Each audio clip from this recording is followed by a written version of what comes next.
King Saul fell on his sword when it all went wrong, and Joseph's brothers sold him down the river for a song. Sonny Liston rubbed some Tiger Balm into his glove. Some things you do for money, and some you do for love, love, love. John Gennaro, count me in! 1, 2, 1, 2, 3.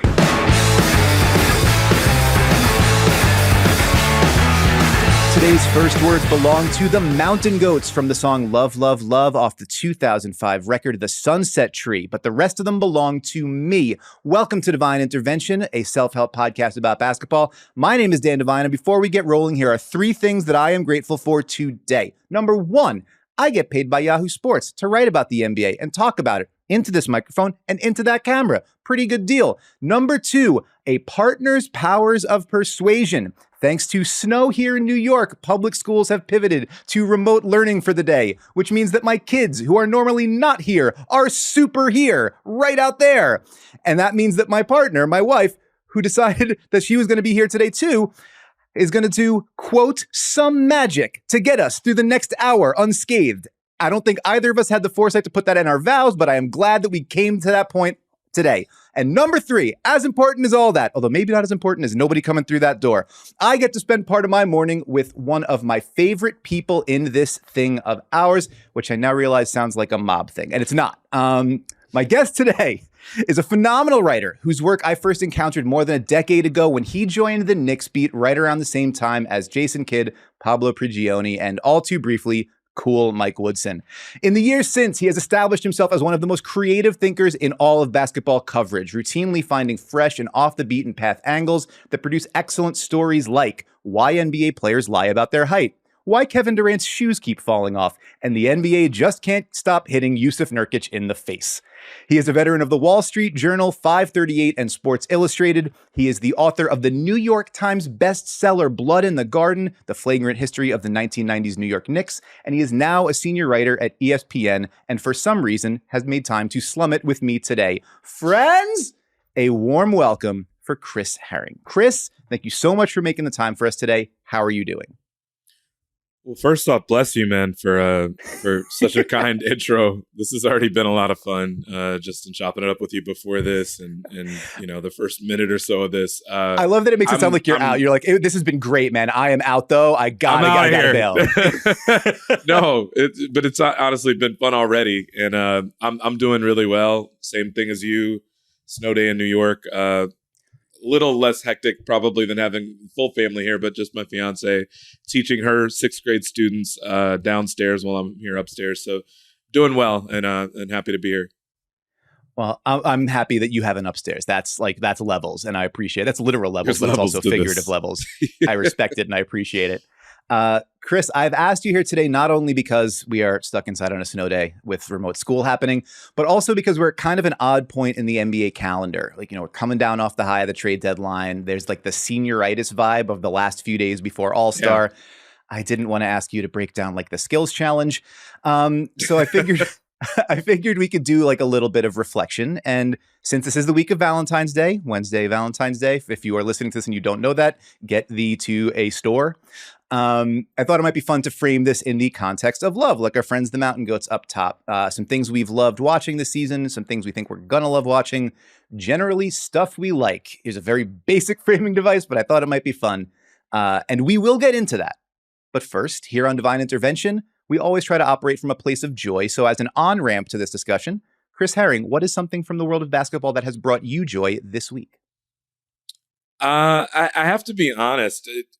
The thing that it was actually from last night. I am a clear sucker, and I don't know why I'm like this, but I am a clear sucker for those. Like everybody remembers Giannis's like "God bless America" tweet about the smoothie, where he spelled it smoothie, where he just had one O in it several years ago, and also the idea of him like, getting a driver's license here and needing to learn how to drive and kind of like those moments. So I'm always a sucker for those sorts of things for whatever reason.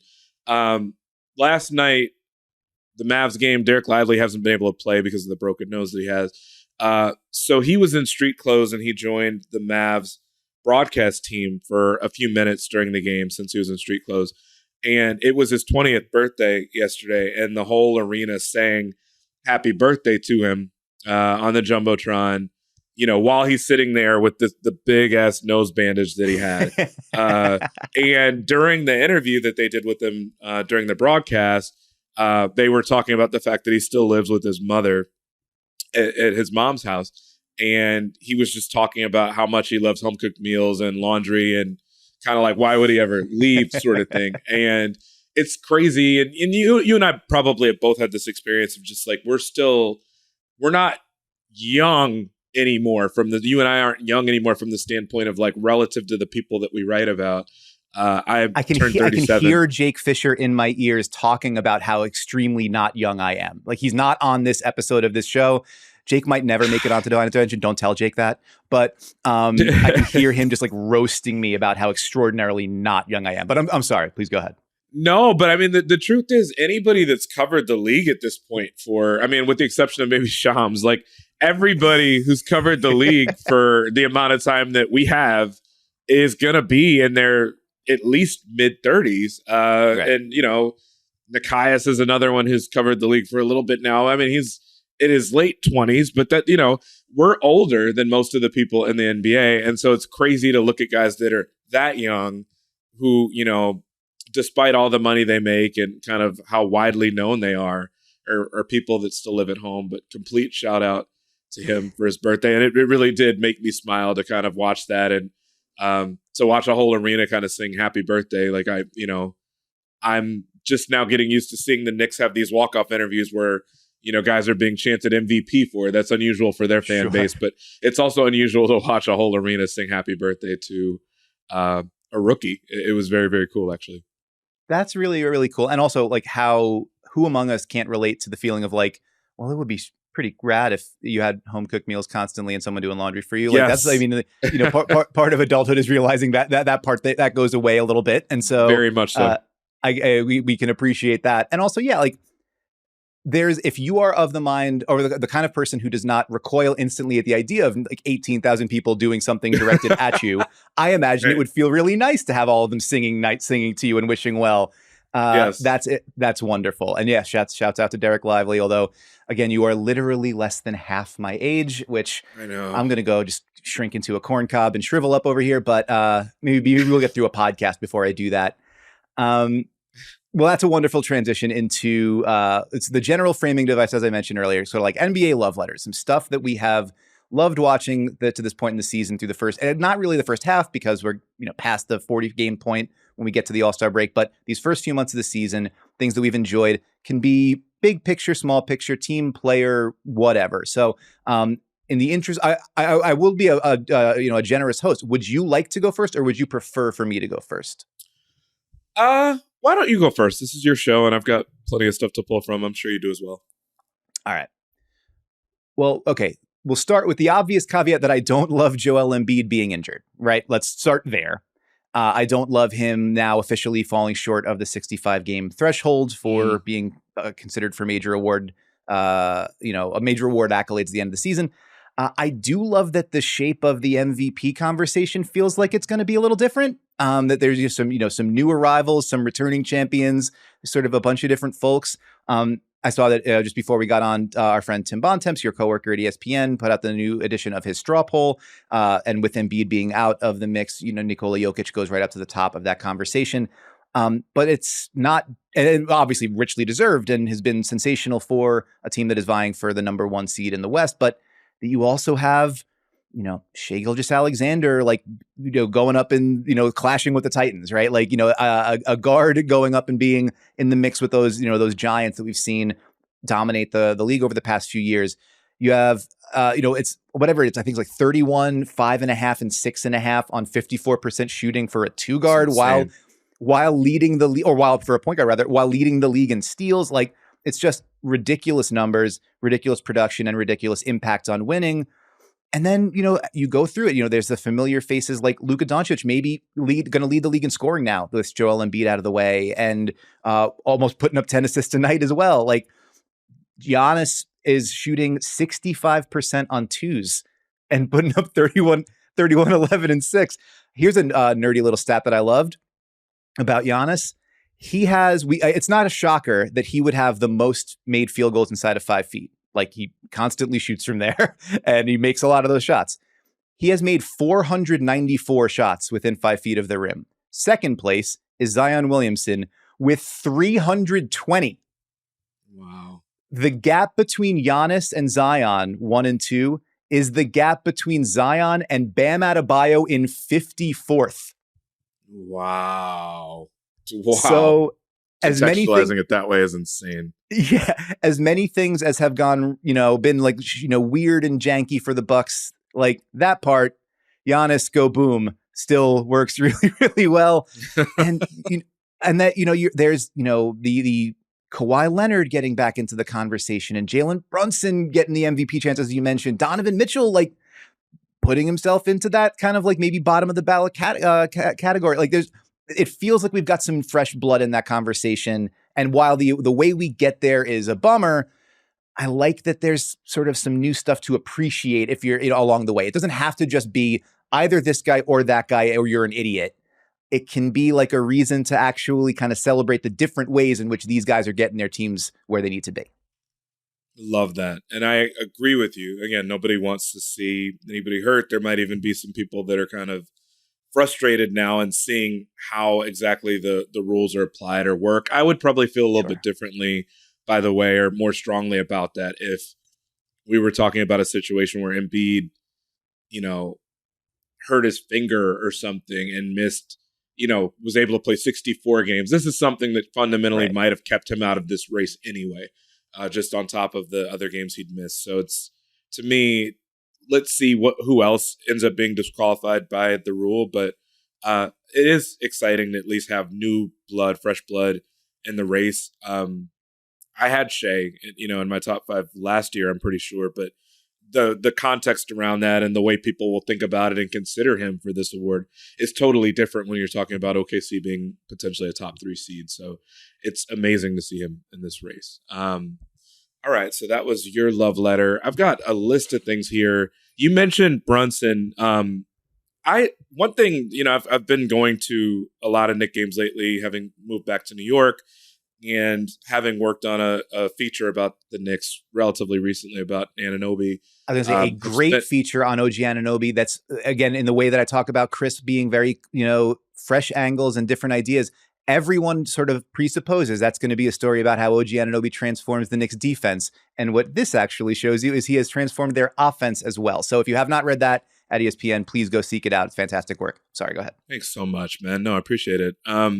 So in writing that, or preparing to write that, working on that, obviously spending more time around the team than normal, I have been kind of blown away by really just how many guys the Knicks have that are stepping up into new roles. And so obviously been well chronicled now that Randall is out for considerable time. Mitchell Robinson's been out for probably a month and a half, 2 months at this point, or whatever it's been. OG now has missed time and has since had surgery. Brunson's missed a couple games here and there. But in all of that happening, normally where you would consider that, like, okay, a team is going to lose because of this, the Knicks up until very, very recently, like last week or so, had still been winning. They'd had the longest win streak in the league. I think they are tied for the longest win streak of the season at 9 games. Deuce McBride, Precious Achiuwa, Dante DiVincenzo, Isaiah Hartenstein. We're talking about guys that have played big roles, some more than others, especially Hartenstein and Dante DiVincenzo. But lately, Precious Achiuwa, like, these are guys that a lot of people would have had questions like, are they good NBA players? Or at least in Precious's case, I think that's fair to say. But Hartenstein was viewed as a good backup. And this is someone that, since he joined the starting lineup, has been one of the better centers in the league from the standpoint of he's a great rebounder, great offensive rebounder, but he's someone that it's to a point now where I think on some level, if he and Mitchell Robinson were both healthy, I think you could at least ask the question of, like, is he a better fit with the starting group than Mitch, despite Mitch being the best offensive rebounder in the league? He just does some different stuff. I don't think you miss so much from a rebounding perspective. And by the way, it's really difficult to go from being a backup 5 who, generally speaking, you can probably foul as much as you need to or want to. Right. he struggled with that the first couple of games of being a starter, where he had not really been in this role before, and just kind of self-adjusted, and, all of a sudden goes from playing the minutes he's playing to playing 35, 36. You know what it is to play for Thibodeau, playing 43 minutes or whatever you have to, right. Which, after last night with DiVincenzo getting hurt, playing, 41 out of 43 minutes, it becomes a concern at times. But not just him, but prior to his injury, Dante DiVincenzo becoming arguably the best kind of role-playing three-point gunner in the league, having multiple games in a row of shooting 15 or more threes in a game, second in the league in threes. I mean, it's wild to just watch these guys kind of adjust to these roles and fill these gaps for a team that has had a lot of injuries, but record-wise doesn't look like it. So, I would kind of say it's like the Knicks having shark's teeth on some level of maybe the guys replacing the stars are not stars, but they've done it meaningfully and impactfully. And, it's part of why the Knicks are even in a conversation for a 2 or 3 seed, what have you. Absolutely. Precious Achiuwa is a fantastic call out because I knew that he had shown, really impressive flashes on both ends of the court while he was in Toronto. Like, there were periods where you look at the switchability and the way he could guard up or down, and you thought like, well, that could be a high impact defender. He'd been, a pump and go drive guy and like an attacking the offensive glass. He'd shown some touch and some ability on offense, but I would look at that and think like, this is just the kind of guy that Tom Thibodeau might like completely mothball because he makes he blows one assignment and Tom Thibodeau's like, absolutely not. And it has gone so far the other way. Like Tom Thibodeau is like completely like, some of that is necessity, but also like, I think he has like 3 16 rebound games in the last 2 weeks. Like he's a super great, been super good defending the rim. He's been switchable on defense. He's been attacking the glass. He's like in those like playing power forward or 5. Like he's just shown so much versatility, and where like that was a guy that I think was widely seen as something of an addendum to the Anunoby trade. Like, oh, he just sort of makes the math work, and winds up being like a super important player there. I feel like I've probably said too many things about the Knicks, which is probably why the basketball gods are punishing the Knicks with more injuries and more difficult things happening for them, because I've been too effusive and too positive. I've allowed briefly. All of us, really. Yeah. But Chris, what you have to understand is I'm the one who deserves bad things happening to him. So when I start to be happy, that's when the cosmic balance has to be struck. But I will say one of my little love things was I love that everybody in every arena in the NBA knows that if Josh Hart gets a defensive rebound, he is taking it straight to the rim. He is driving end to end and barreling through 2 or 3 guys to get there. No matter what, he's doing it, and he's going to do it every time. And then when he gets there and he shoulder blocks somebody and doesn't get a call, he's going to be like absolutely apoplectic that he didn't get the call and wonder what happened. And everyone knows what's going to happen. It's a transaction we're all familiar with. And yet it still seems like sort of wonderful and surprising and new every time. Either he's going to make the layup and you're going to be like, how the hell did he do that? Or it's going to be like, how the hell did he think he was going to get that call? Everyone knew for 45 feet he was going to drive into the chest of 2 dudes. And he will, but it's like a new surprise and a new fresh surprise every time. So Knicks basketball surprises spring eternal. Although over the last like week or two, maybe some fewer surprises. Maybe just some the pleasant variety. We can get some guys actually coming back healthy into the lineup. Hope springs eternal there. Next one up for me. I love that our early season success stories aren't going away. I love that Minnesota is still at the top of the West, right? Like, and not only at the top of the West, they just smacked around the Bucks and the Clippers on the road by 20 plus. And they'll go through periods where they look up and down and the offense can get, shaky and station to station. And when they don't have Mike Conley on the floor, it could get disorganized, and you're relying a lot on Anthony Edwards, reading the game out, or if Karl Towns is going to be able to make passes through tight windows and all that kind of stuff. But that defense travels, the energy and the effort travels. And when they lock in, they can shut off even elite teams' water like they showed against the Clippers. And so like, they're not going anywhere. Maybe, we'll see how they are in a playoff series, but it wasn't like, oh, that's a nice story for 6 weeks and then it's over, And there's a bunch of them like that, the Orlando Magic are still, I think they're 7-4 since they got Franz Wagner back in the lineup, 5 games over 500, 6th in the East. Like, better than a coin flip to make the top 6, depending on your projection systems. And Indiana weathered the Halliburton absence, and they're right there in that mix too, right there with Philly and Orlando and Miami, still right up there at the top of the East, or the top of the East in offensive efficiency.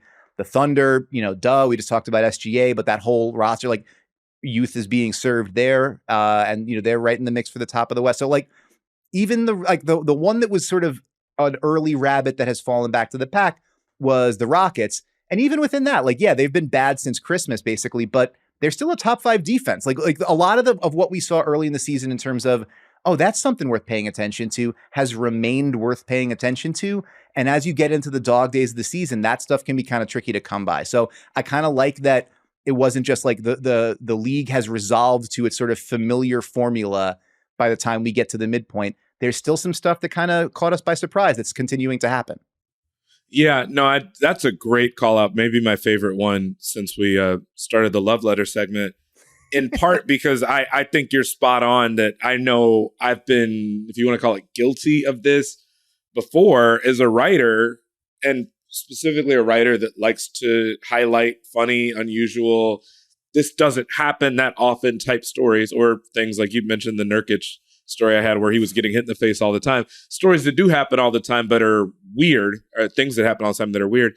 For instance, I really, really, really wanted to write about the Kings and how great a season they were having last year, because it was kind of like a comet situation, like this doesn't happen.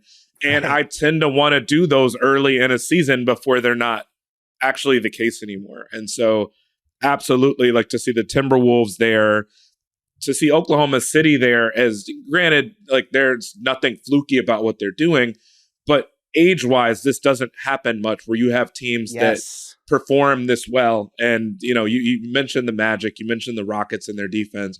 All those things are spot on. And the staying power of that, specifically in a league where there are so many threes being taken and there's so much variance within the game, it would feel really possible for teams to kind of be hot and then just super, super cold and fall out of the race. So to see that actually hasn't been the case, and that it's actually been a handful of teams that have won championships, the Lakers, the Warriors, that are kind of struggling and fighting and clawing their way back into a conversation of playoffs, play in, whatever you want to call it, is really, really interesting to watch. And so I think that's a really, really good call. For me, I want to, one of the things that makes me really happy to see, if it's a love letter, I guess we can call it that, but happy to see, I am such a big fan of players that are known more for their defense than their offense. I have a soft spot. I will admit all day long that I have a soft spot. So Andre Robertson was someone that I really, like, the guy couldn't play a lick of offense if he made a three. Like, it wasn't, I grew up in Chicago. It wasn't quite Dennis Rodman level as far as like when he made a three, the way the crowd went nuts, but it's Andre Robertson making his free throws was kind of an event a lot of the time. So, let alone like making an outside shot. So from that standpoint, I've always had a big soft spot for players like that. And granted, this was too early in Herb Jones's career to ever be concerned on that level. He was a 34% shooter from three, which is like almost average. If you gave him a couple extra percentage points on the good end of that, he would be an average 3-point shooter. But he's over 40% this year and is shooting more of them. And that's the sort of thing where it's like, he's already a great defender, a great defender, a guy that is blocking 20 shots a year from 3-point range, which is like hard to do. Ridiculous. Because generally speaking, guys are open when they take those shots, especially the guys that he's rotating to. Only a few guys can do that. Mitchell Robinson is another one that I think about, who just has the arm length and, but he's someone that we've always thought about him on that side first. He's talented offensively. He's got skill offensively, but the shooting was one of those things where, like, if that never comes around, he's still going to be good enough to be out there just because of his defense. If the shooting comes around, though, which it's looking like it has, it fundamentally changes the scope and the dimensions of that Pelicans offense, just because that's someone that you can't help off of the same way. And if you can't help off of him the same way, what does that mean for trying to defend Zion, for Brandon Ingram, for McCollum? for trying to rebound against someone like Valanciunas. You just can't keep bodies inside the paint the same way. And so it's a huge difference for them if he can continue to keep that up. But even if he can't, the fact that he's done it for this long, if he finishes the season somewhere around 36, 37%, you're not, that's nothing to just sneeze at that point. It would be a big improvement for him, particularly on the volume of what he's taking, which is, I think, 3.5, 4 a game, something like that. And it's a great, I love that you entered into this from Andre Robertson, because that was a thing that the Pelicans have had to do the last couple of postseasons, or, when they get into the play-in or that kind of thing. It's like, well, if teams are going to shrink the floor, all right, well, I guess we use Herb at the 5, kind of like we make him a screen and dive guy, and he can make plays on the short roll. He can do some of that in space. But if he's able to be someone you got to close out on the perimeter, it completely changes the geometry and the geography of the floor, as you mentioned. And another guy in that vein, shout out to Chris Dunn, up over 40% from 3. The volume's not the same, but 40% from 3 and Utah. And that's a lifeline for a career. Dante Exum in Dallas. Yeah. You get those guys up over, you can make those shots, then the defense gets to play and you can be on the court in games that matter. And you can suddenly, you go from, high-end lottery pick that we can't quite build around to you get to be on the floor for teams that, Utah obviously is maybe making an active choice to go the other direction, but you get to be on the floor in games that matter for pretty good teams. And that is it's not a transition that everybody can make. I think understandably we view shooting as a skill that's among the easier ones to develop as a pro. If you get to the league, you can build the shot. And that's true except when it's not. And we've seen a lot of guys where it isn't true, And so when it does work out and then it sort of opens up a guy's career, that's a thing of beauty. And yeah, Herb Jones, I'm Lucy with the football, or Charlie Brown with the football with the Pelicans. I keep wanting to believe, you mentioned, writing those stories early in the year. Last December, I was like, oh man, they're coming. And then, I did one. I was guilty. Dude, we've all been there. Yeah. But so I keep doing it. This year I was like, man, after the in-season tournament, they've been one of the hottest teams in the league. And then for 2 weeks. And it's, so whether maybe it's me, maybe it's just the way, the rhythms of these things. But I can see, I'm keeping hope alive for the Pelicans. And Herb Jones is one big reason why. Speaking of hope staying alive though, man, I like that the Bucks are trending in the right direction. Defensively. They're coming off of a big statement win over the Nuggets on Monday night, where Giannis was just rampaging. I think it was 36 and 18 in 30 minutes. And you're like, well, what the hell are you supposed to do with that? But this is a process versus results kind of dichotomy. And so you look at it and say, they're 3-5 since Doc got there. They haven't been lighting the world on fire. But the whole thing is, can you pluck the low-hanging fruit defensively? Can you get them into just a more stable environment? Even if you don't have great elite defensive personnel at the point of attack, we all know you move from Drew Holiday to Damian Lillard, you move off of Grayson Allen, you move off of Javon Carter, the talent changes. And so you expect some slippage on the defensive end. But can you just not give up the store on that end? And under Doc, they've gone from giving up the most transition opportunities in the league to tied for second fewest per game. They've gone from bottom 10 defense to just outside the top 10 in defensive efficiency, defensive rebounding rate, turnover percentage. They're doing the things that you need to do, the right kind of shot profile, which they were doing under Adrian Griffin too, to some extent, but I think 6th or 7th in shot attempts at the rim. They're right around the top 10 in limiting 3-point shots. So the stuff that we know the Bucks to do, plus don't beat yourself on defense in transition. Turns out that when you do that, and then you have Giannis and Dame, you put yourself in pretty good position. So yeah, 3-5 doesn't look like any great shakes, but I think what you saw against the Nuggets is this is what the fully realized version of this can look like. You can even go up against an elite opponent and smack them around because you've got that high wattage offensive talent as well. And if you just sort of stabilize and systematize the defense a little bit, it gives you the opportunity to elevate. And then, they have not lost touch. I mean, there's a big gap between Boston and everybody else, right? But they are, I think, a game back of Cleveland now for second. They're right there. The Knicks continue, as we mentioned, their injury slide. So like the Bucks are still very much in that 2-3 mix. If Boston picks up a knock and they go on a run, it could absolutely be, within hailing distance of one as we get down the stretch here. So there was so much said and so much, ink spilled and so many, minutes on podcasts like this talked about, why you would move on from Adrian Griffin, what the idea would be. How is Doc Rivers even all that good? Yada, yada, yada. And maybe not. We'll find out. The playoffs are going to be the truth serum for all of that. But in terms of just stabilizing and moving things in a direction where you can feel more confident about who the Bucks could be, I think we're starting to see that. And I think in terms of the hopes for the most competitive version of that top of the East, which could be an absolute bear of the first couple of rounds, I think that's a pretty positive thing.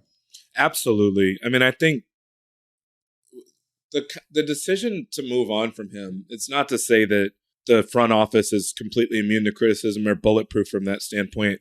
But I feel like that's one of those things where if stuff is that bad or is that problematic, again, with regards to their process, you would get the impression that people in the building would know that more so than we would.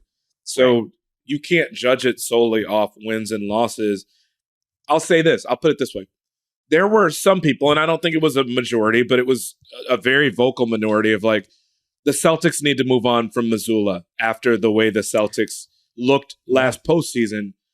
Okay, if you're going to think that off of 1 year and 1 season where they were within a game of making it to the finals, granted they were down 3-0 and then they came back and made it a series.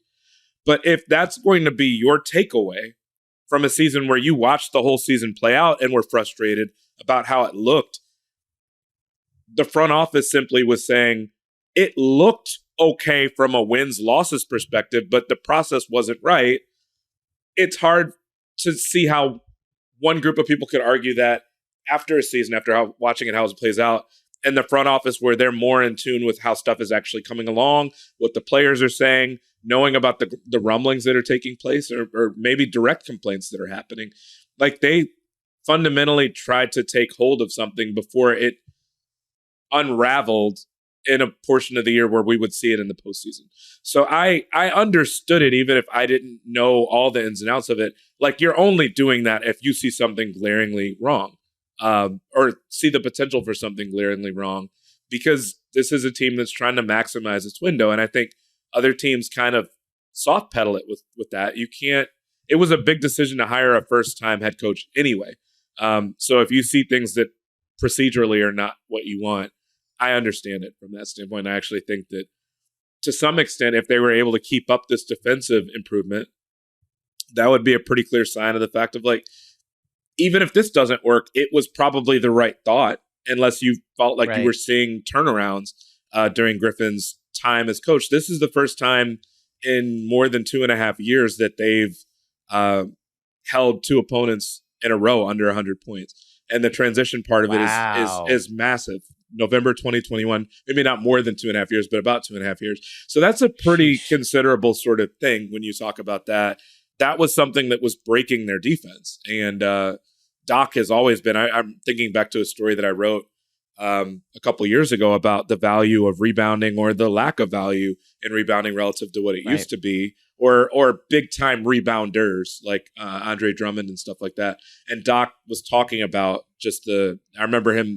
I can remember in Doc's voice specifically the way he was talking about rebounding and transition defense, and the value of going for offensive rebounds versus just being back defensively so you can't get beat in transition. But anyway, neither here nor there. I think that was a really good call. The one other thing I would say here, just to not get too far away from it, because it was incredible to watch the highlights of. I did not watch it live, but then I was disappointed that I didn't watch it live. It sounded the way that a crowd sounds when they're watching a magic show. Wembanyama yesterday in Toronto. Thank you, Chris. Yes. Please keep going. I mean, 27, 14, 10, which normally when you talk in sequences like that, you're talking about assists. He had 10 blocks. So he had a triple-double through blocks. He also had 5 assists. This man did not even play 20. He didn't even technically play 29 full minutes, but he played less than 30 minutes on the road as a rookie. and the crowd was just spellbound. I mean, some of the passes that he made yesterday, like I actually had to watch the clip 3 and 4 times to try to even see how he did it, because I felt like there was a glitch in the way that the camera shot it. It was, I mean, like, which I'm used to seeing that with Luka. I've seen that with LeBron. There have been times where Jokic has done it too. Obviously, he's the best passer in the world. I didn't realize that Wemby had all that in his bag from a passing standpoint. I've been watching him a lot. The dimensions are different. It shouldn't be happening with all of that, all of the arms everywhere like that. It's like Dr. Octopus throwing no looks. And it just like poor Jakob Poeltl, like just trying to get a shot off and looking like Jalen Brunson trying to pivot and pivot and pivot to just get a shot off. And it seemed like it basically never happened. You know, poor Scotty Barnes, who thinks he's all alone until Wembanyama's just there and just kind of morphs into the same space that he's in. But just a masterful performance, a dominant performance. You know, the first sequence of the game was one where he blocked a shot at the rim and then came down and hit a 3, you know, all within the same 15 seconds. And it was like, okay, it's going to be one of those nights. It's kind of the way it looked. So just incredible and continuing to do stuff that we rarely see. I think that I saw a stat, if I'm remembering correctly, the only rookies to have ever done this with points, rebounds, blocks, triple-double, all made the Hall of Fame. And so it's like bodes very, very well from that standpoint. It just makes me pray even more that he's healthy throughout his career, to be leading the lead in blocks. And granted, we all know how tall he is. And you know, a lot of people will be like, well, why is that surprising? Because again, health is always going to be a concern, a question for people his size. But I mean, this could be someone that if he's healthy for his whole career could lead the league in blocks every single season that he plays. And as we saw yesterday, can stuff the stat sheet in every single category, not just blocks, not just points, but I think he shot something like 39 or almost 40% from 3 his last 13 games. Like, he's here, and he has been all year, but like the consistency that he's playing with in certain ways is just scary. And like, how dare the Spurs get another guy that you can just build around for the next 2 decades? It's scary stuff. That was we had Shea Serrano from shouts out to Shea from the wonderful show 6 Trophies with our friend Jason Concepcion. Had him on No Cap Room before the start of the season, and my first question to him was just, "How dare you? Like, that you get another one of these guys? This is preposterous and unfair." It's something that I had on my list too. Like, that Pop eventually just said like it and made him, and it's like we're putting him at center. Like, we're just gonna like we started with the training wheels. We started with Zach Collins. And let's just put him there. And then since December 8th, so that's when Collins went to the bench, December 8th, Wembanyama is averaging 21.4 points, 10.3 rebounds, 3.6 assists, and 3.6 blocks in 27 minutes a game. 49, 36, 81 shooting splits. And the Spurs have a top 5 defense with Wembanyama on the floor in that span. So like a team that has been one of the worst in the NBA from, you know, sort of tip to tail this season, defends like a top 5 defense with him at the center spot in this, like, whatever, 25, 30 games that we're talking about here. He might already be like defensive player of the year, final top 5 on your top 3 on your ballot. Kind of like, you could certainly make the argument for it, not just the blocks, but also all the shots that he alters. It was very funny. Devin Vassell after the Raptors game said, like, I guess it's not on the scouting report that Vic blocks shots, which he had 6 in the third quarter, 6 block shots in 1 quarter. Like, what are we talking about?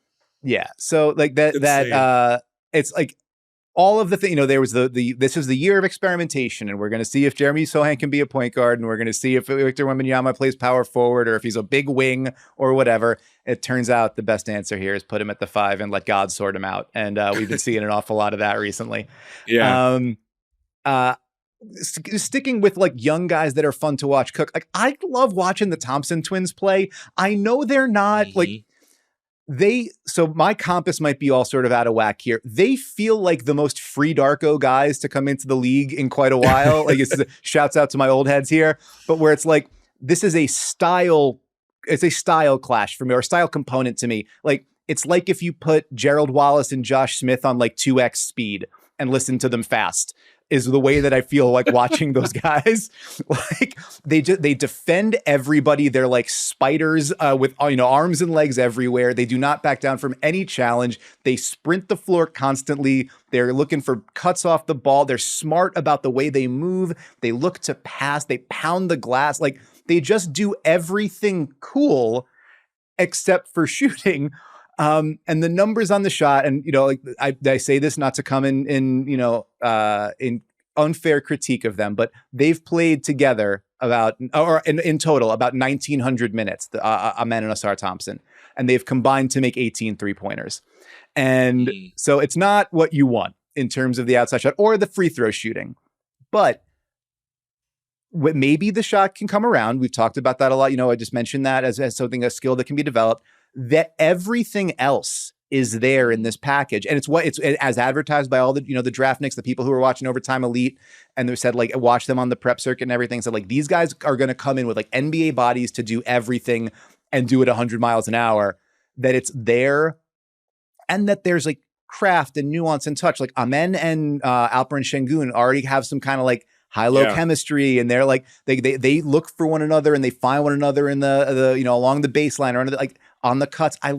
There's just something so much. They are refreshing to watch in that way, because like everyone knows the path for that kind of guy is take 6,000 corner threes, get pretty good at it, and it's like we talked about with Herb Jones or with Chris Dunn or with Dante Exumore, insert wing guy there, and they're not there yet. But they are so compulsively watchable even without it. And I think that they could not build that part of their game and still maybe have like 10-year careers. But I think that you're seeing how like the feel and the work ethic and just like the motor that they've got everywhere else makes me feel really bullish that whatever the high end, option or potential for those guys is, that they're going to reach it, because man, they are fun to watch. Yeah. As you were talking, I just think about the guys that you have those hopes for. And it sounded like even the guys we were talking about, a lot of them tend to be guards. Like you mentioned Chris Dunn earlier, of like career altering stuff. Exum, the same thing. It's really hard to play as a guard if you can't develop a shot at some point. Right. Even if you are really, really good kind of in the nooks and the crannies, if you can't shoot, it's hard to make hay with that. If you're bigger, sometimes you can get away with a little bit more. Bigger guys have not always been expected to be able to shoot. But the guys that I think about, and like Justice Winslow is a guy I think about too. Like I think I just saw that did he just get a G League deal, or did the idea that he's about to be called up from the G League? I think he's with Raptors 905. I think. Yeah, I might be wrong about that. So I'm really hopeful always for guys that like never quite develop the shot fully. But you can look at guys right away and tell whether they make sense out there, because they can do everything else. And these guys are rookies, and they cause problems for other teams, like with their defense. They're really, really solid as passers. They cut at the right times. They can rebound.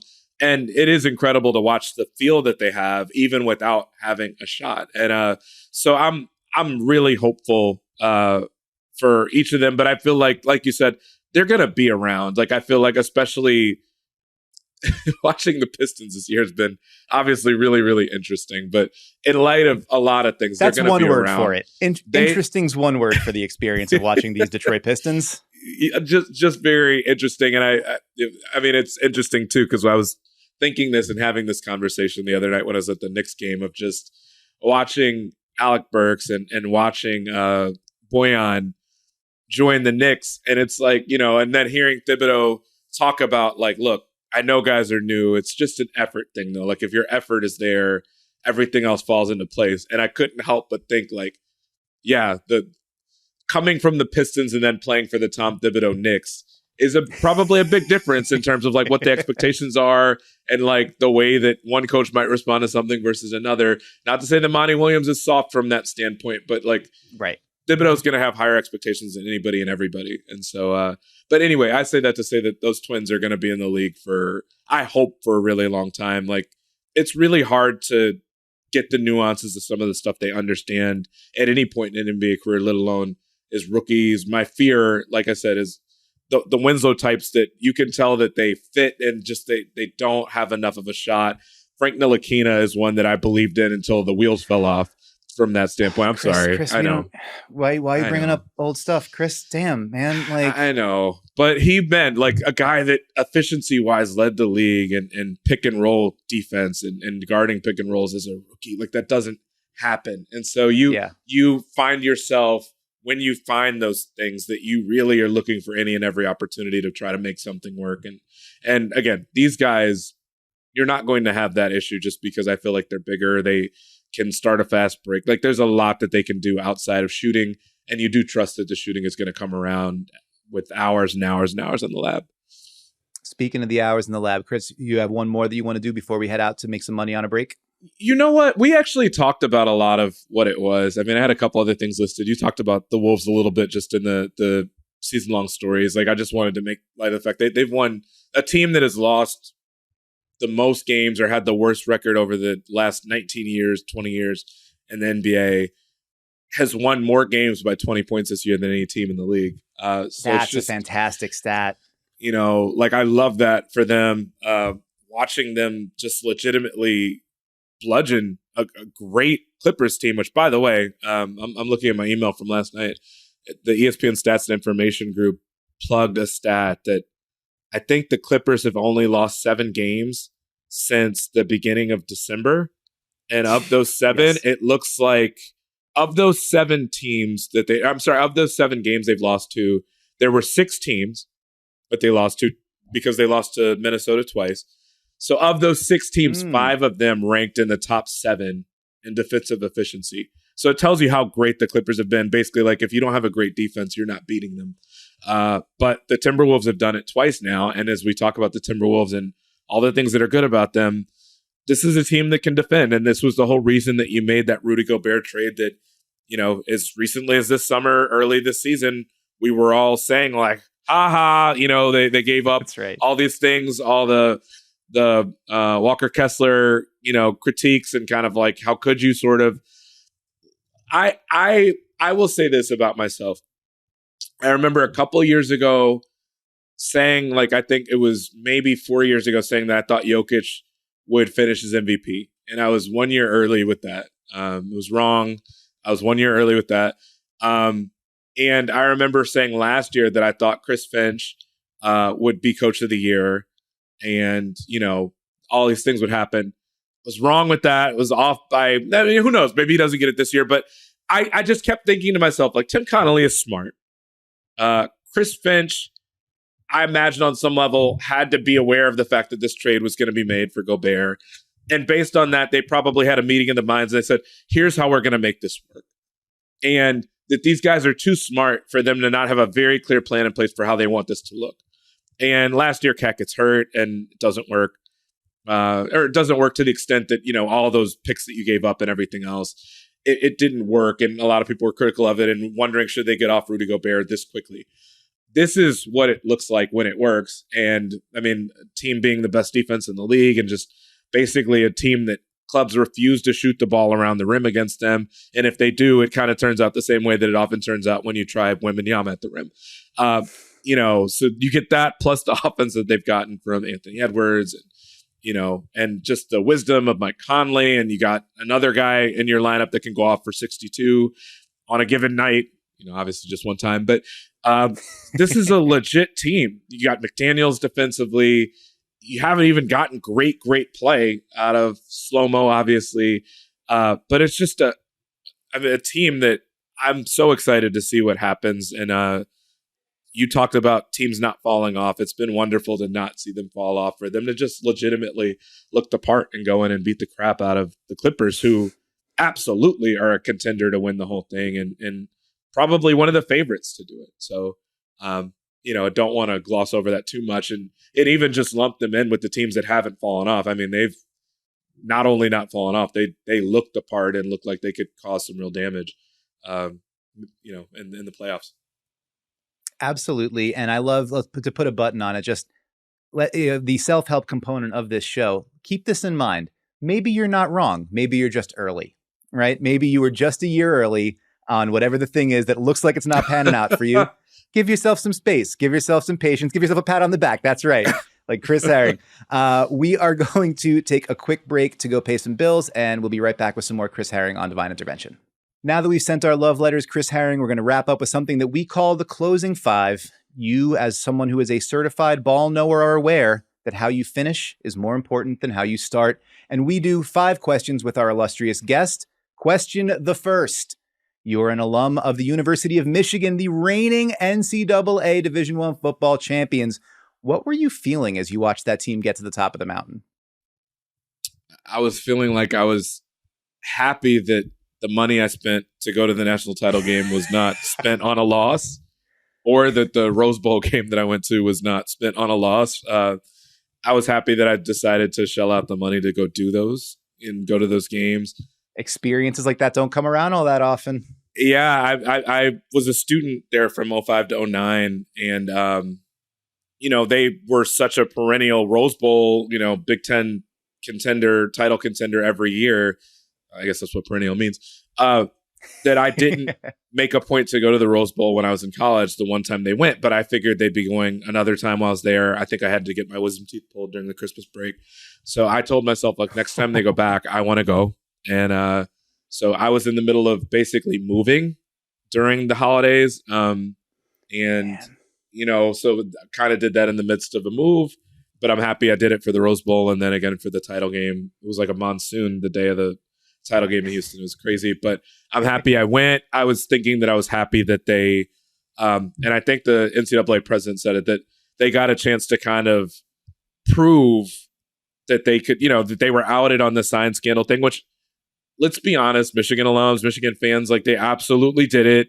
Like, the Michigan versus everybody thing, sure, on the one hand, but also, like, we kind of made ourselves victims in that. Maybe they came down heavy during the season, and then the Big Ten suspension on Harbaugh. But whatever, I'm happy that they punished us midstream so that when they won the title, everybody knew that they were doing that so that they could change their signs. I would much prefer that, and Michigan winning it all anyway, than Michigan win it all, this come out later, and then it kind of invalidate. Like, right. It would be real Fab Five-ish, except the Fab Five wins the title and then takes the banners down.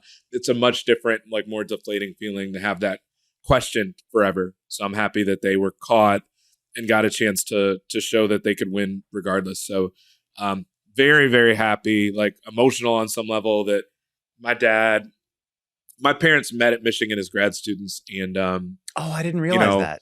So I was, walking around as much as I could walk, and my Michigan stuff as a 2-year-old, and I've got pictures of that. And my dad was the reason I fell in love with Michigan football. My first real memory of college football, which is my favorite sport, by the way. Like, I would not even debate whether it's that or NBA. College football is my favorite sport, and my first real memory from college football is my dad just shouting in, like, horror that Cordell Stewart threw the Miracle at Michigan pass. And I just remember thinking, like, why does my dad care about this so much? And so then it got me into it, through heartbreak, I guess. But, I thinking about the fact that my dad specifically, just got me into the sport, and that my parents have passed away. So just, thinking that this is the first time since that happened and that they both passed, that they won a title, I was really, really happy, really, really proud, even though, like I said, I know they cheated at some point during the season, whatever, but I'm happy that they won the whole thing. I'm not apologizing for that. Yeah, we all make our compromises with our fandom. That's part of it. And I think, that's wonderful. I didn't realize that about your folks. That's really, really cool. And I would imagine that experience a hell of a lot better than getting your wisdom teeth pulled. A lot better. Question number 2, as part of your reporting for, as I mentioned earlier, the fantastic book, the best-selling book, Blood in the Garden, you sat down with Pat Riley. I am wondering, is that as much like getting an audience with Don Corleone as you imagine it is from the outside? I so wish it was. I actually didn't sit down with Pat. I really wanted to. Really, really wanted to. I went to the guys. I mean, I could walk you through how I tried to get them. I went to Pat's hometown in Schenectady in upstate New York. It was actually very similar to the snow day we're getting, where it snowed several inches the day that I went to, like, go kind of see the high school that he went to, and that, they've named the gym after, and all his trophies and everything. So I went there, got a tour of that area, went to his childhood home, went to the area where his dad owned a general store, talked to people that grew up with them, spent a couple days there in the snow, did all that, talked to other childhood folks he knew, spent real time with them in Houston and other parts of the country.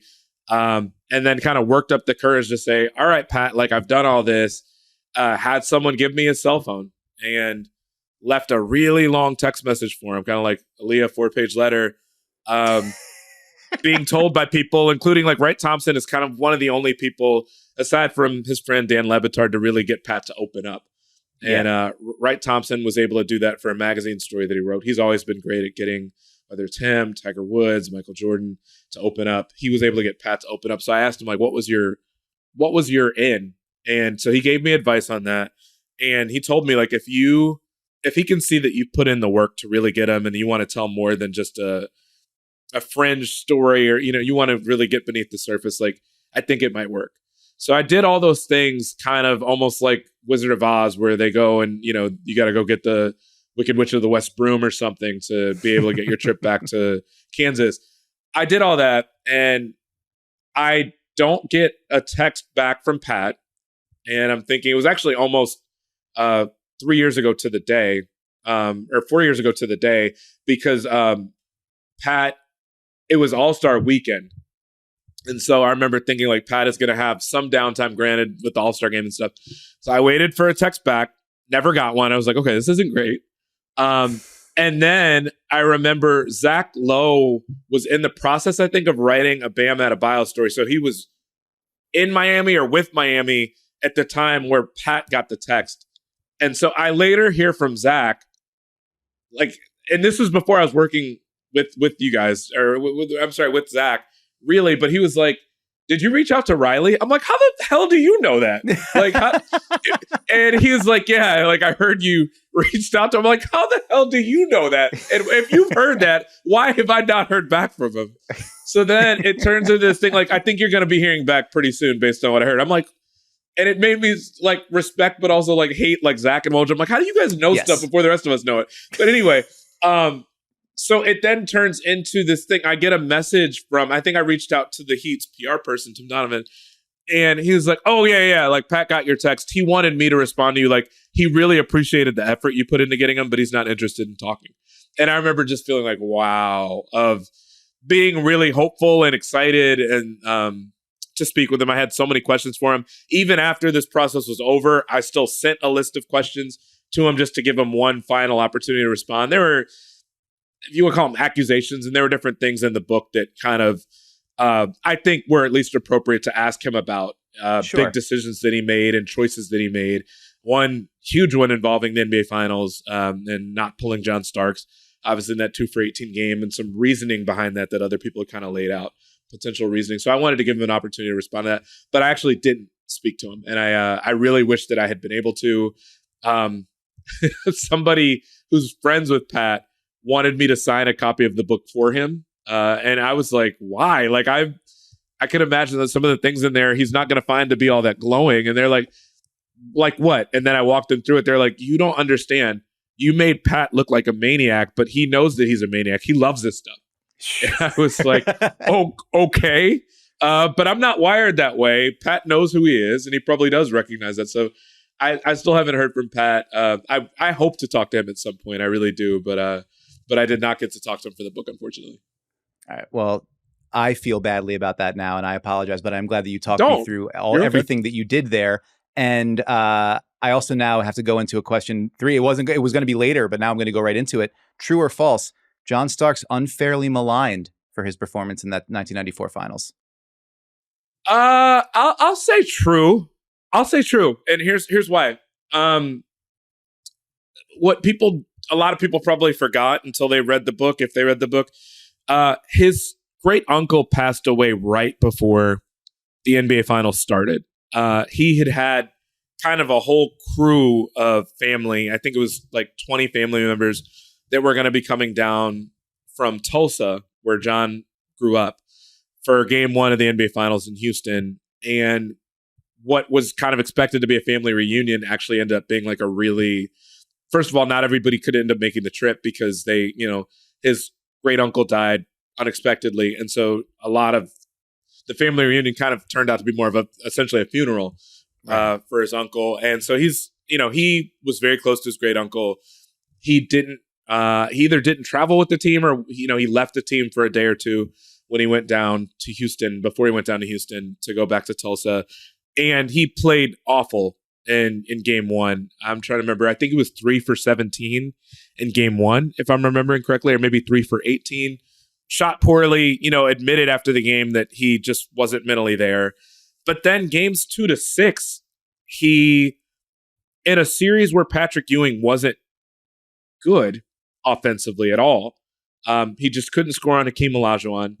So John Starks kind of by default became essentially their number one option in some ways because he was really comfortable and was playing well. Shot, I think, 50% from the field from games 2 to 6. He shot 45% from the field in games 2 to 6 from three, and he was averaging like 5 or 6 assists a game. He was their best answer for Houston's really, really good defense.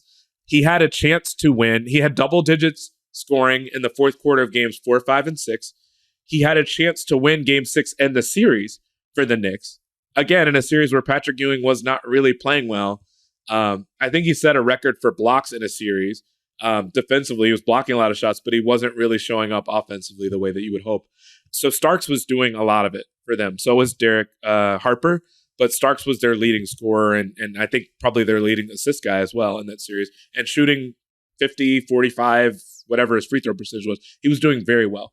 Game 7 was brutal because after Hakeem Olajuwon blocked the shot at the end of game 6, a shot that John Starks had made 6 shots in a row leading up to the last shot of the game.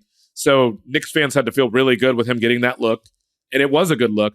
Hakeem Olajuwon switches into the play and gets a fingertip on the ball and changes the trajectory of it, comes up short. Starks was essentially traumatized by that play and later explained that he basically had insomnia for 3 or 4 nights, the 3 nights before they played game 7. And so he just was not focused. He was jittery. He was tired probably.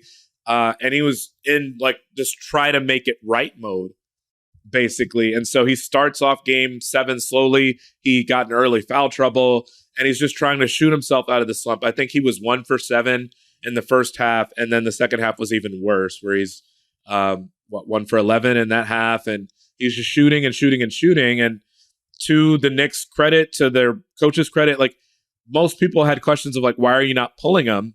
And again, to Riley's, what I needed to ask Riley about was essentially Rolando Blackman wondered, and players accused Pat Riley of not giving Rolando Blackman a chance because Rolando Blackman had words with Pat Riley after the series before that against the Pacers about wanting to bring their wives on the trip. And so do I deep down think that's why Rolando Blackman didn't get a chance in that game? Despite Rolando Blackman having averaged the most points of his career against the Rockets specifically, and the Rockets being terrified of him from all those years he played with Dallas, I don't necessarily think that's the reason. He didn't plan that series at all. So, Riley would have been going deeper into his bench to go to Rolando in the first place. But I think Rolando could have made a difference just by giving John Starks a 2-minute breather instead of just trying to kind of bum rush your way through a slump like that. I think anything could have helped. And obviously it's easy to say that in hindsight. Starks was the guy that got them there. And so I get it. It's not to knock Riley at all. But I also can't blame Starks. He can't take himself out of a game. The coach has to do that. Sure. And that's the way he was wired of. He was very capable of having a 2-point game and then a 37-point game. It's just how he was. He always had confidence in himself that he could right the ship. And so without him, they don't have a chance to win that series with the way Ewing was playing. So you win and you lose that way. And, if anything, I think Riley should have pulled him at least for a breather. I'm not going to put it on Starks. I think, and I don't think fans do either. I think that, Charles Smith is received a certain way within Knicks lore, and it's very different from the way that Starks is. And I think it's because people don't fault him for that fully. And also just that there were a lot of good moments to celebrate with John Starks. That your answer is correct. John Starks rules. Question number 4. During your time at Sports Illustrated, you were one of the hosts of the Open Floor podcast, alongside a pair of former Devine Intervention guests, Michael Pina and Rohan Nadkarni. Which one of them did you find most insufferable to work with? Oh man, I'm gonna get in trouble. I'm trying to weigh whose fandom of which team was more annoying.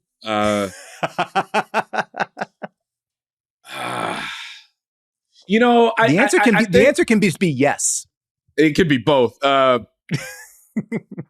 probably is what it is, to be honest with you. I mean, it's like, I think Rohan is less shameless about the way that he pulls for Miami.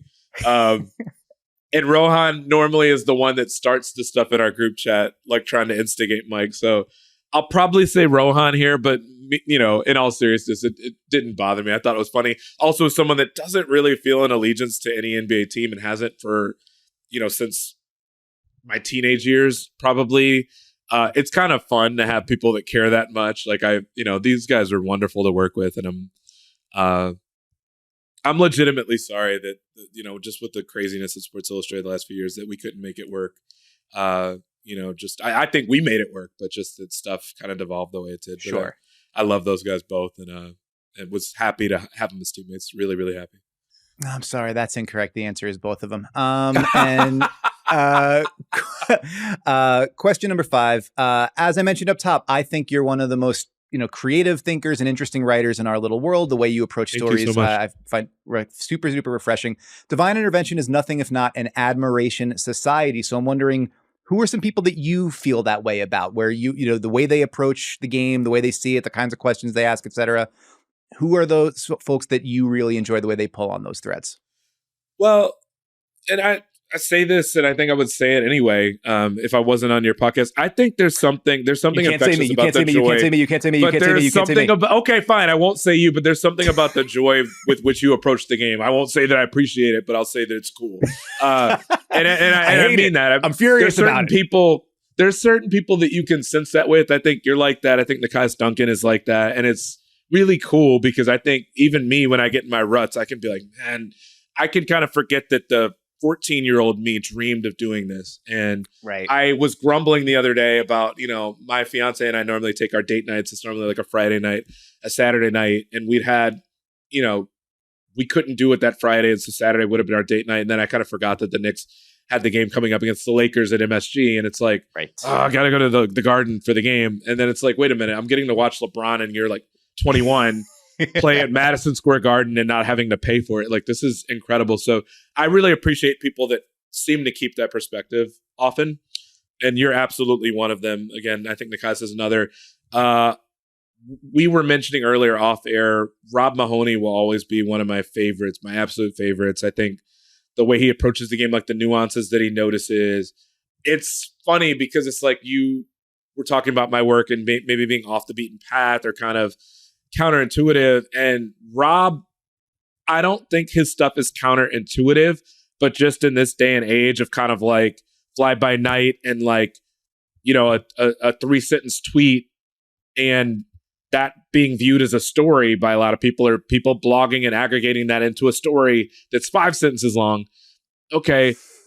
Our attention span for Twitter and everything like that. Rob dives and dives and dives and dives further and further and further into something that is so interesting when you really, you know, break it down. I don't know if you've ever seen Uncut Gems, where the movie, I think, starts with them going into a gym and just kind of keep burrowing into it and all the different colors that you see. And it's like, that's how I feel about Rob's writing. And even when he was podcasting and when he's done podcasts before, the way he talks about the game feels that way. It's just like, there's so many different permutations of everything that kind of involve the way something unfolds and happens. And I think it's a really beautiful way to view the sport. Candace Buckner, she doesn't even cover the league every day anymore, but I loved the way she approached the game and loved that when she writes about the game, the way she approaches the game from, you know, there's so many things I can think of, but like, I remember she's done stories on haircuts and how and when players decide when to get their haircut and, you know, the barbers in the league and stuff like that. And just a class act, but so much fun to talk to. Caitlin Cooper, who I know has joined you before, is someone that the X's and O's, like, sometimes it's almost too high level for me to really pick up on right away, but she's basically scout level stuff. She blew my doors off. Like I asked her, like, basically, like, so how is Halliburton doing this? And she was like, barrr, and I was like, oh my God, like, absolutely, like, I was like pelted up against the wall. Yeah, and I remember like within months of him joining the Pacers, which it's so incredible to think about the fact that he just like was a Sacramento King and now he's a Pacer, and that he was just, maybe a superstar at this point, if not very close to that. And that I remember, Tyrese Halliburton taking notice of the story that she did on his jump passes and kind of how effective they were and how it's absolutely not what coaches tell you to do at a young age, but that he's perfected it, and that he, still has a 98-1 assist to turnover ratio and all this stuff. And he took notice of it and was talking about how cool that was. And I just can't think of anything cooler than someone who specializes in covering a team that doesn't get that much attention and doesn't get that much exposure. And to have a star player notice it upon joining the team, basically, how cool her storytelling is. Don't let anybody tell you that you have to broaden, cover the whole league or focus on every team. I remember asking if Caitlin was willing to do that because we were looking for more people at 538 at one point when I was there. And I was like, I can't think of anybody that writes about the game in a more smart way than she does, where it's interesting. It's, I remember doing that sort of thing at the Wall Street Journal, where before some of these really newfangled statistics existed, I was going and counting things by hand with a stopwatch or with, on my phone right. of how long Melo was holding the ball and jab stepping before he actually dribbled or made a pass. And it's like, the statistics that kind of unfold from that. But, I was being paid, and paid pretty decently to do that by the Wall Street Journal. Like, some of these people are more or less doing this for the love of the game and for the love of informing people and for understanding it better themselves. And I always think about Caitlin from that standpoint. So bless her. There's so many people. I could go on for days and days. I think you know that. But these are wonderful names. Also, Candace got too good at doing this. She had to get leveled up. She had to go like to every sport and do it in a columnist level. So she left our punk asses behind. Well, all right. So we'll slide from one level of recommendation into another. The last thing we do on Devine Intervention each week is a weekly recommendation.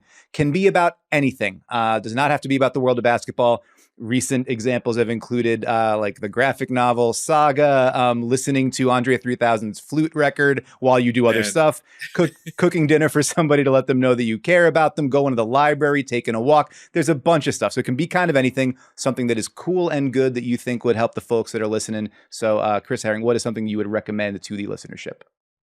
Okay. I am someone that struggles to write listening to music. I have been for a while. I think even more so when I'm trying to work on a book, write a story. Like, I kind of need enough of my brain still available. I like to be able to hear the lyrics and really listen when I'm listening. So it's hard for me to multitask with that, except for when I'm listening to Miles Davis.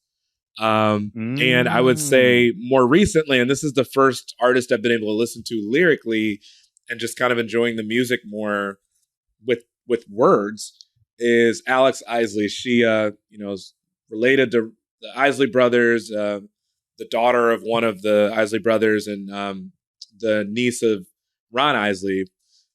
She has an album called Left My Heart in Ladera. And like, I'd heard about her a lot, but I hadn't really listened to her stuff.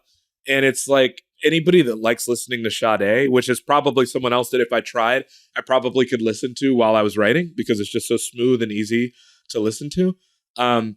Alex Isley's album I can listen to while I'm writing, which I love that because it's like I can kind of relax a little bit more than just sitting in and, with no noise at all. And I think a lot of people like to write and like to do things with music, whether it's running or whatever else. So the album is called Left My Heart in Ladera.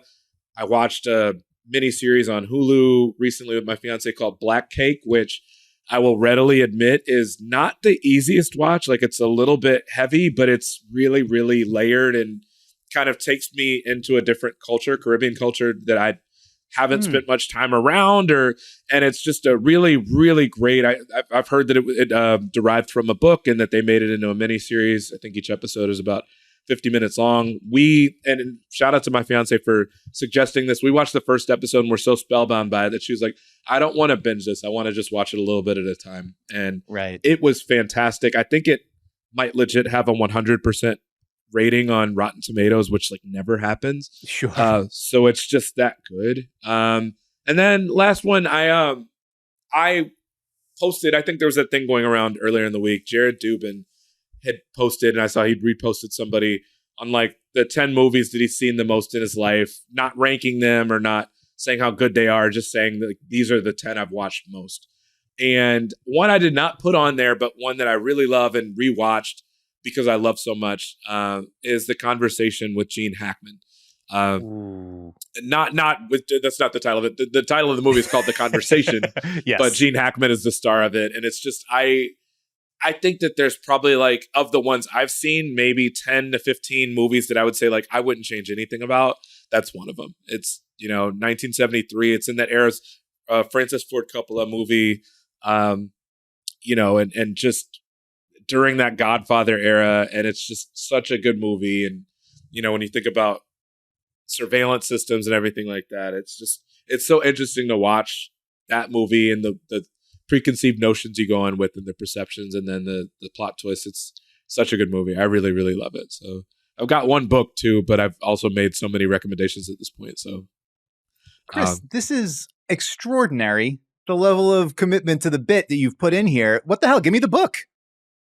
Okay. So the book is called A Death on W Street. It was actually a book that one of my closest friends, his name is Andy Kroll, wrote. I went to college with him and wrote at the school newspaper with him. He writes for ProPublica now as an investigative reporter, but he wrote a book on A Death on W Street is about the murder of Seth Rich, the Hillary Clinton intern who was working for her during the campaign. And, basically his death, his murder was politicized from the standpoint of it turning into this massive conspiracy theory of the idea that, well, he had to be taken out because he knew too much about the Clintons' operation that they didn't want out there. And it's like, okay, there's no evidence of that. And so Andy kind of uses, and I didn't even realize this until I read the prologue of the book. Andy knew Seth a little bit. He played like rec soccer with them and everything. So it meant something to him personally to write the book, but just the reporting that goes into it and kind of explaining in painstaking detail how conspiracy theories start, how thinly some of them start and just kind of out of nowhere and off of very little information, no confirmation whatsoever, and how they spread and how they can be so costly from the standpoint of, claiming people's lives and really changing people's lives in a really dangerous way, and how it kind of reverberates throughout society as we talk about democracy in this country. So maybe it would be boring to some people, but I majored in political science. I'm a kind of politics buff, and it was terrifying to read a lot of the stuff in the book, but I was really, really proud of my friend too. So I've read that one now twice. Like I said, I kind of read and rewatch things over again when I really like them. But A Death on W Street was one that I enjoyed and was really freaked out by, just in understanding the genesis of a lot of this stuff more. I need you guys to understand that Chris Herring wants you to be a smarter and better person overall. He's out here recommending music that can get you through your day. He's out here recommending that you learn about the world around you and how ideas take hold and the dangerous ways in which they can move around in our culture. And he also wants you to watch The Conversation and remember the Gene Hackman rules. Like, there's a lot to like about what Chris Herring is bringing to the table here today, ladies and gentlemen, and I need you to focus on that. I am comparatively much dumber than this. I think you should watch Detroiters. It's a sitcom that ran for 2 years on Comedy Central. You can find it on Paramount Plus. It's Sam Richardson and Tim Robinson, Zach Kanan, the guys that made I Think You Should Leave on Netflix, which I would also very much recommend you watch and enjoy. Very writing down Detroiters premise. Right now. Yeah, there's a cameo from Jim Harbaugh in there too. You'll enjoy. Really, but it's my mom's from Detroit too, so I love this. So it is the rare kind of show that actually it uses a lot of people who grew up in Detroit and was made in Detroit and uses a lot of people in the acting roles and the on camera roles actually being so, as opposed to just we parachute in someplace and don't actually make a contribution to the culture in that way. That's important. It actually. Because both Sam Richardson and Tim Robinson are from, I believe, outside Detroit, or I don't know exactly whereabouts, but it was an important thing to them to make it actually about the people who live there and actually populate the area. They play they're best friends. They live next door neighbors, and they run an advertising agency together where they like do local, like low budget commercials for like local businesses.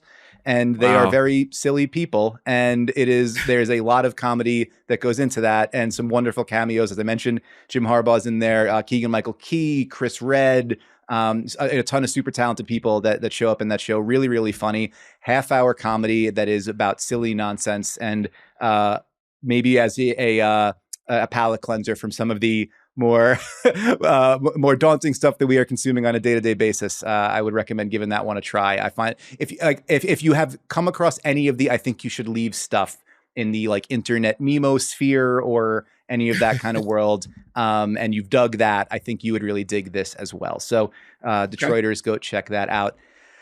Man, Chris, we have covered a lot of ground today. Before we get all the way out of here, also, Blood in the Garden, Blood in the Garden, Blood in the Garden, the flagrant history of the 1990s New York Knicks. Wherever you find fine books, you will find that, and you should do so. Chris Herring did a wonderful job in reporting and writing that book, and it deserves even more attention and praise. Chris Herring, speaking of which, any other things that we can point people toward on the way out the door here? Thank you so much, man. First of all, for having me again, for plugging the book repeatedly, which you did not have to do. Not really. I mean, I'm always doing stories and, kind of looking for the next story. So I've got a few I'm working on, but no, just I feel like part of my time when I get free time, aside from date nights and stuff like that, is just to work on book 2, which is kind of kicking my butt. So that's really the big thing. It'll be about another NBA team. So hopefully you can finish it sometime soon, but it's I don't know. It's worth it in the end, but you get some dog days doing it. So I'm just trying my best to grind with that. You mentioned Pat Riley before, so some ties to that. But so hopeful. I'm hopeful that I can pull it all together. But I have no doubt that you will, and I very much look forward to learning more about that. Also, yeah, Chris writes for ESPN. That's a pretty big website. You should go check that out. That is going to do it for this episode of Devine Intervention. Thank you so much to Chris Herring for taking all this time to be with us and to reconnect with himself. Thanks to super producer John Gennaro for doing all the things that he does to make the show look and sound great week after week, but not after this week. We will actually not have a new episode of Devine Intervention next week. The All-Star break is also my kids' midwinter break from school, so I will be DNP family. But Vinny Goodwill will be back tomorrow with another episode of The Good Word, and me and Jake Fisher will be back here on Thursday for another episode of No Cap Room. Still plenty of audio coming your way on the Ball Don't Lie podcast feed. Where you are getting this, please rate it, review it, give it 5 stars, promote it, tell people that you liked it, tell people that you listened to it, tell an enemy. I don't really care. Help us to grow the show, helps with discoverability, all that kind of stuff. I think that's about it. Thank you so much for listening. Take care of yourself. You deserve it.